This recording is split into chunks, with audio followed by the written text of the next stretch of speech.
Hello guys, lakad-lakad tayo. Bibili pala ako ng dinner ko ngayon. Ayan yung bus 315. 315 papunta dito sa Condo sa Philippines. Pero hindi ko pa na-try sumakay ng bus. Tingnan natin kung hindi tayo maligaw dyan. Kasi hindi pa natin subukan. Yan ang bus stop dito. Yan yung bus. Yan. Ayun. Hindi mahangin ngayon. Naglalakad ako papunta dito sa sasakyan na pula na yung dumaan. Sa market. Sa Pupichan. Bibili ako ng dinner. Kasi aswang naman napapabili ng vitamins niya. Ngayon dito ako bibili. Hindi ako bibili sa 7-Eleven kasi mahal.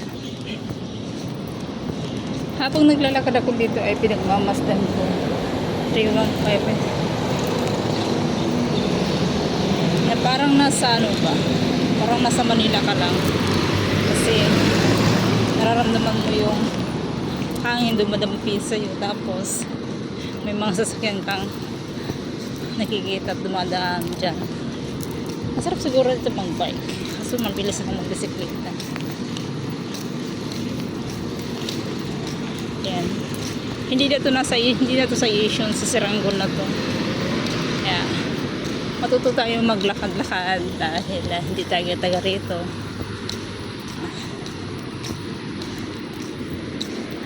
I mean, hindi tayo nagsimula dito. Hindi pa natin alam sakayan.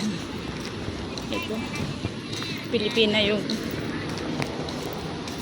makakaharap ko ngayon. Ayan sa daan. Tapos ay hindi, Indonesia yata yung salita. Tapos pag pinayalam ko yung ibang salita. Yan, malapit lang yung palengke dyan. Yan lang.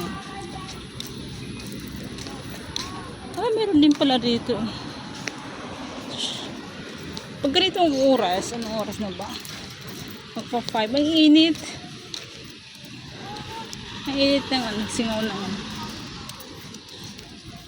ng simento. So, kailangan natin dumaan sa tamang daanan. Katulad nito, nasa lane na tayo.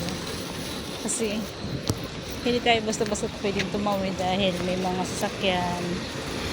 Tulad niya, may motor ang bibilis. Diba? Kailangan natin palampasin yung mga yan kasi baka sagasaan tayo dito. Diyos ko Lord. Ngayon, pupunta ako dito dahil bibili ako ng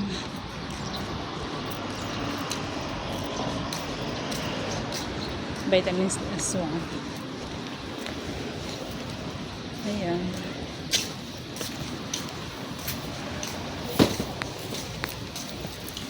So yun nga, nandito na ako. Bye bye muna guys. Ang daming mabibili dito. Mahal nga lang. So, ayan lang muna guys. Bye.